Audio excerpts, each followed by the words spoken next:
I just leave them up anyway. Yeah. So I just realized I had not turned on the recording. So I'm so sorry to the YouTube people out there, the friends and fans on YouTube who are going to be watching the beginning of this interview. I welcome you. So now you are being welcomed. So already the superstars, the patrons have already been with us. It's only been like 2 minutes so far. But I am, of course, with the fabulous Nico of Scarlet Moon, YouTube astrologer, who has just impressed me and grown and made me so proud over the last few years since he started his channel. Just a bright, bright light. Really excited to be talking to Nico of Scarlet Moon today. So I know you're not a morning person, and neither am I. It's like 11 p.m. here, so I'm just like really starting to get the energy. So I really appreciate you coming on this early because you're out on the west coast of the US. And so I know it's really early for you. So you're doing like amazing things right now. Like, let's start at the beginning.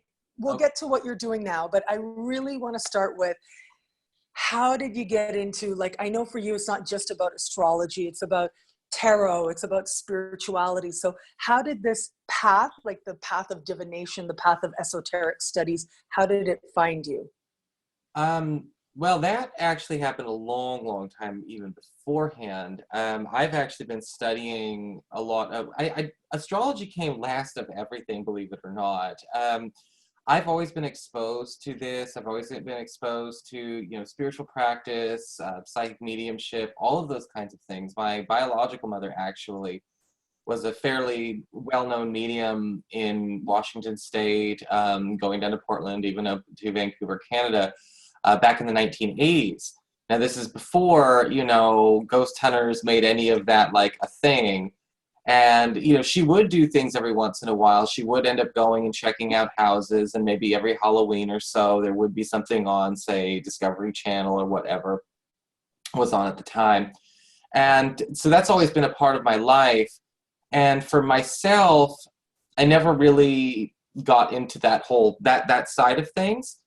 But I've always been fairly regularly exposed, and, you know, my first exposure to things like the tarot and, you know, and meditation and energy work and things like that, that's been going on since I was about 13, 14, going back to 97, 98. And then astrology really didn't become a thing as a tool for, I guess you could say, self-exploration and divination and things like that until I was in high school, or just about to graduate high school back in 2003. And so it kind of progressed from there. Scarlet Moon, I don't know if you're asking about Scarlet Moon or not. What happened, this was a happy accident, believe it or not. Because I've always been practicing, I've always been interested, and I've always been involved in these little groups, doing readings at different stores and things like that. And when I was finishing up university, I ended up having a different channel called Seattle Soothsayer, where I was just doing readings and just doing my thing. And you didn't hear from me. I wasn't talking. I wasn't doing announcements. I wasn't doing vlogs or anything like that. This is like 2007, baby YouTube, infancy of YouTube. And then I disappeared. And then I came back, you know, 2013. And I started working on Scarlet Moon. And I was trying to actually see if I can generate interest locally to get a shop, like a brick and mortar store. And then out of nowhere, it turned into this monstrosity that you know, it kind of picked up speed really, really fast. And so here we are. And so right now I'm working on all kinds of, you know, fun projects, and, you know, been doing retreats for the last few years, been to the UK, you know, did stuff up in Toronto and all kinds of things like that. So it's crazy. And what's interesting is when it is like online, when it's like YouTube, it's like really becomes infinite, because I think of the internet as really just energy. Like, it is really a reflection of how we understand, as all things are, right, in the world, like as within, so in the world, so as we say, so without. But it's like how we know ourselves to be human beings, the connection that we have, the reach that we have. The internet is a reflection of that. And so really, when you are working online, you're working with energy. So it's so interesting that you being online is really when it just became this big thing, which can happen, you know, online. Yeah. Well, that's the thing. It kind of it's amazing. Just rolled. And the funny thing is, I've always noticed that too. I was like, maybe I don't put as much effort in maybe as I could, but I'm like, everywhere else but Seattle seems to like me. I don't know. sometimes it's like being a band. You cut your teeth outside your hometown, if that makes sense. Yeah, totally. But I'm sure they love you in Seattle as well. I have no doubt about it. Yeah. They're not bad. And so talk about, because I know right now you are developing tarot and how you're going to reach people with tarot. So talk to me about that. What's going on in the tarot world for you? Well, right now I'm actually polishing my classes. I've been teaching classes of, you know, if any of you've been aware, taught classes of the tarot tutorship courses, and I usually teach them about twice a year, March and August. That's been going on, yeah, since about 2015. And a lot of people have been asking for me to create like a tarot home study course, you know, because maybe you can't commit to an exhaustive schedule, which is what I'm known for. I'm kind of a drill sergeant when it comes to those kinds of things. So I'm actually finishing up my tarot home study course, polishing all that. I'm actually working on something where it's over 3 hours of video content, plus all the documents that I have, plus documents I've taken straight out of a book that I'm writing on tarot. And it's all going to be compiled in a way where basically, again, you can learn at your own pace and on your own time. All the installments are in there. I've re-recorded everything.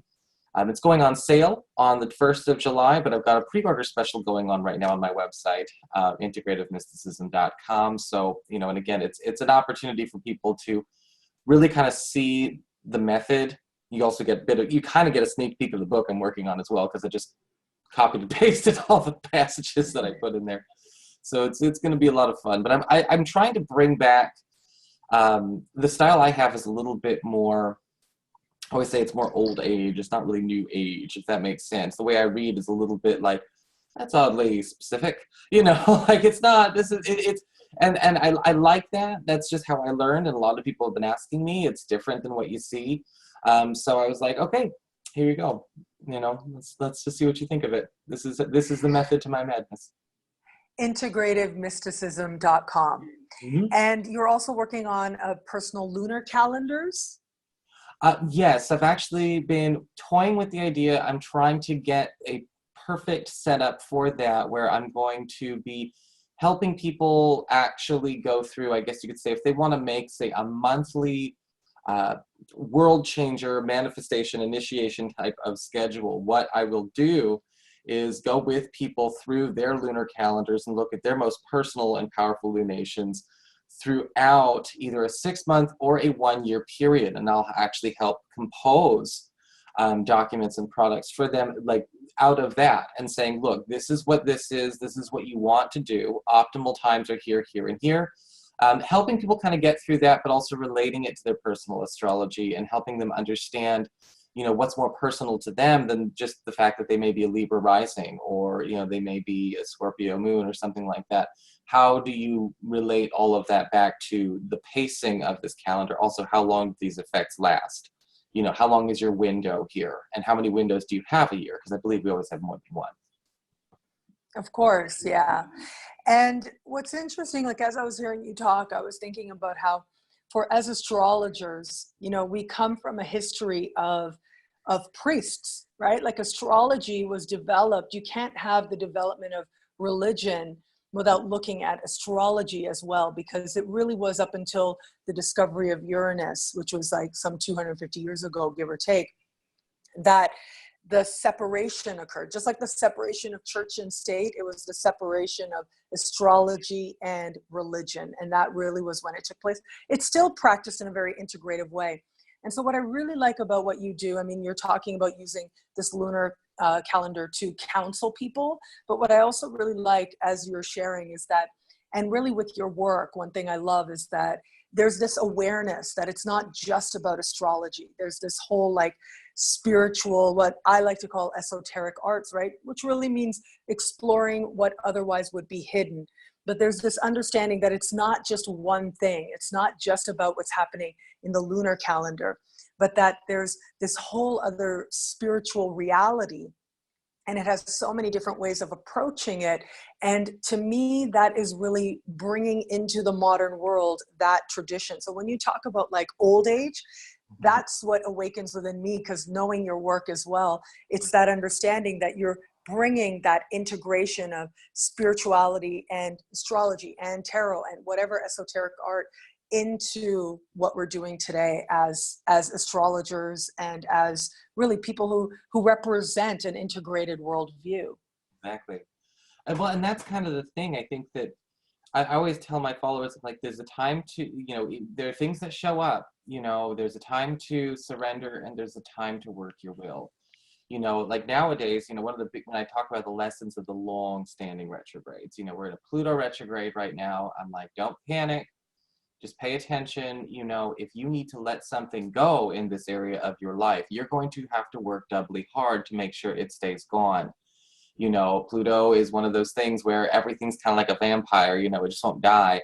So you need to be able to make sure, and that's the way I like to present. That's what I like about you too, is that, you present it in a way where it encourages active engagement with these energies. You don't just kind of sit there. You're not going to just kind of get blown in the wind by them.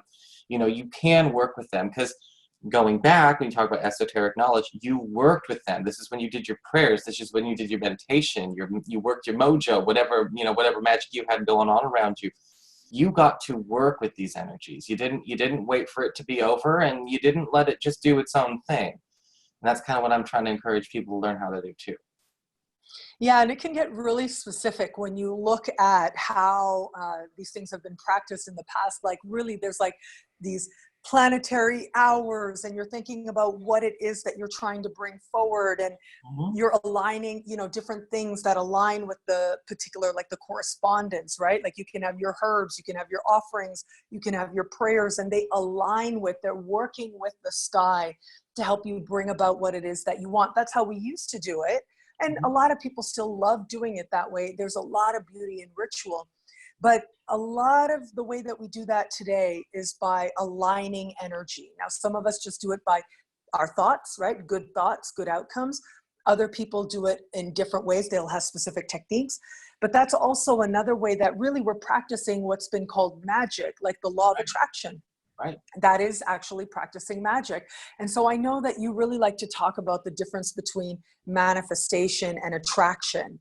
Like that's one of the things you're really interested in exploring. So describe the difference. What's the difference between attracting something or manifesting something? Well, I would honestly say the best, or the first thing I would look at is what you're looking for already in the world. Okay. If it is, you're attracting it. If it's not, you're going to have to manifest it because it doesn't exist. It's the difference between trying to move into a house that you're building, or that that is going to be built for you, that is not there, or attracting yourself to a house that's that's currently on the market. And that applies to everything. When I think about people who say things like, I want to manifest a new lover, I'm like, you're going to have to wait till they're of legal age. I think that you're going to want to maybe more focus on attraction instead. Or when you talk about money, manifestation of work and jobs and things like that, you can easily manifest a job that maybe not easily, but it's possible to manifest a job that a company does not have on their roster, a position they don't have on there, and you and I you and I do a lot of manifesting, not just attracting. We manifest events, we manifest work for ourselves, jobs for ourselves, whether it's at a venue, maybe it's a psychic fair, maybe it's a video conference, whatever it is. We manifest things that don't exist at that time. When we attract things that already does exist, so that's one of the biggest distinctions I would probably make to people. It's more work to manifest, but the thing about manifestation is you already are a vibrational match for what it is, because you made it. So let's give people some practical tips, because I want to open it up to questions to people as well. We've got lots of people joining us more and more.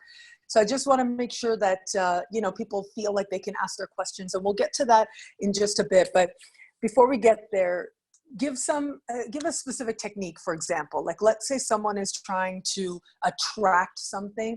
What can they do right now to bring that into their life? One of the first things I would say is, and we can do it just in a very simple way, we don't need to worry too much. I mean, don't don't think too much about, okay, you know, what sign is the moon in right now? Don't think about, oh, am I going to have to go and like, you know, buy 1,000,001 crystals? No, you don't. What you want to do though to get that going is if you want to attract something or manifest something in your life. Did you say manifest or attract?